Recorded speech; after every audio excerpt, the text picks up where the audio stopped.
শুক্রবার দেশ জুড়ে ৮৪টি প্রেক্ষাগৃহে মুক্তি পেয়েছে শাকিব খানের প্রথম প্যান ইন্ডিয়া সিনেমা দরদ। ছাত্র জনতার অভ্যুত্থানের পর বেশ বড় পরিসরের মুক্তি পেয়েছে সিনেমাটি। শাকিব খানের এই সিনেমা নিয়ে ভক্তদের উচ্ছ্বাস ও উন্মাদনার কমতি ছিল না। মুক্তির প্রথম দিনে মাল্টিপ্লেক্সে সর্বোচ্চ বিক্রির রেকর্ড গড়ে সিনেমাটি। সিঙ্গেল স্ক্রিনেও শুরুটা খারাপ ছিল না, কিন্তু ২ দিন না পেরোতে দর্শক ঘরে ভুগছে সিনেমাটি। সাকিবের সিনেমা নিয়ে যেখানে বাজিমাত করার কথা, সেখানে পুঁজি তোলার আশঙ্কায় আছেন সিঙ্গেল স্ক্রিনের হল মালিকেরা। কিশোরগঞ্জ জেলার ভৈরব উপজেলার মধুমতি সিনেমা হলে মুক্তি পেয়েছে দরদ। গত শনিবার সিনেমার দ্বিতীয় দিনে সেখানে গিয়ে বেলা ৩:৩০টার শোতে দেখা যায় নিস্তব্ধ নীরবতা। নিচে দর্শক শূন্য থাকলেও ডিসিতে গিয়ে পাওয়া যায় ১২ থেকে ১৫ জন দর্শক। হলে দায়িত্বরত এক কর্মচারী প্রথম আলোকে জানান, কোন শোতে আশানুরূপ দর্শক পাওয়া যাচ্ছে না, এভাবে চলে পুঁজি ওঠানো অসম্ভব। এই জেলার পার্শ্ববর্তী কুলিয়ার উপজেলার রাজ ও আনন্দ ২ সিনেমা হলে মুক্তি পেয়েছে দরদ। সবশেষ সাকিবের তুফান দিয়ে ভালো ব্যবসা করে রাজ সিনেমা, তাই দরদ নিয়েও বেশ আশাবাদী ছিলেন তারা। বেশ কয়েক সপ্তাহ ধরে ফেসবুক ও আশেপাশের উপজেলায় মাইকিং এ সিনেমাটির প্রচার চালায় হলটি, তবে আশায় গড়ে বালে সিনেমাটির কোনো শোতেই সাড়া পাচ্ছেন না তারা।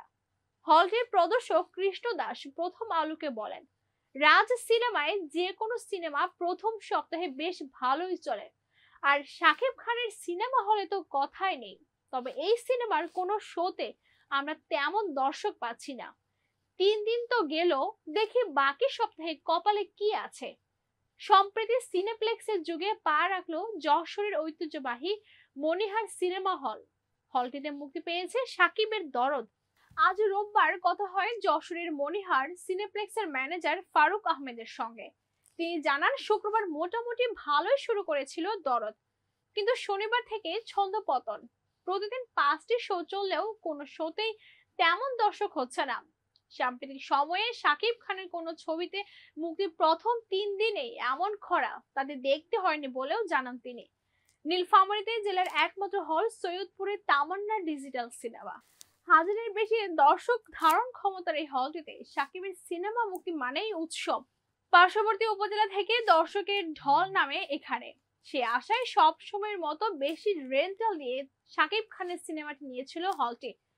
তবে অনন্য মামুন পরিচালিত দরদ সে আশা পূরণ করতে পারেনি। হলটির অপারেটর শায়েক আব্দুর রহমান বলেন, লাভের আশা তো পরে, রেন্টালের টাকায় উঠাতে পারবো না। শনিবার দ্বিতীয় দিনে 5টা শোতে বিক্রি হয়েছে 16,000 টাকা। গতকাল রোববার বিক্রি হয়েছে 8,000 টাকার টিকিট। আর আছে কি বলবো, রানিং দুপুর 12:30টার শোতে দর্শক মাত্র 8 জন। বাকি দিন কেমনে যাবে জানি না। সাকিবের পুরনো সিনেমা মুক্তি দিলেও এর চেয়ে বেশি বিক্রি হয়।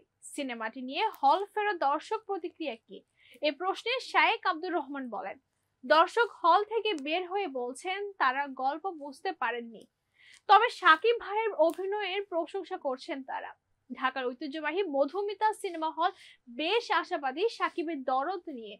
আজ রোববার প্রথম 2 দিনের মতো সাড়া না পেলেও সিনেমাটিকে সময় দিতে চান হলটির কর্ণধার ইফতেখার উদ্দিন নওশাদ। তিনি প্রথম আলোকে বলেন, প্রথম 2 দিন বেশ ভালো সাড়া পেয়েছিলাম, তবে আজ কিছুটা ভাটা। সিনেমাটার দম একটু কম, তবে আমি ভালো সিনেমা সময় দেওয়ার পক্ষে। অন্তত 2 সপ্তাহ না দেখে মন্তব্য করতে চায় না। দরদ সিনেমায় দুলু মিয়া চরিত্রে অভিনয় করেছেন শাকিব খান। ফাতিমা চরিত্রে তার নায়িকা বলিউড অভিনেত্রী সোনাল চৌহান। বাংলাদেশ ও ভারতের যৌথ প্রযোজনায় রোমান্টিক সাইকো থ্রিলার ঘরানার সিনেমাটি পরিচালনা করেছেন অনন্য মামুন। সিনেমার কাহিনী ও চিত্রনাট্য লিখেছেন তিনি।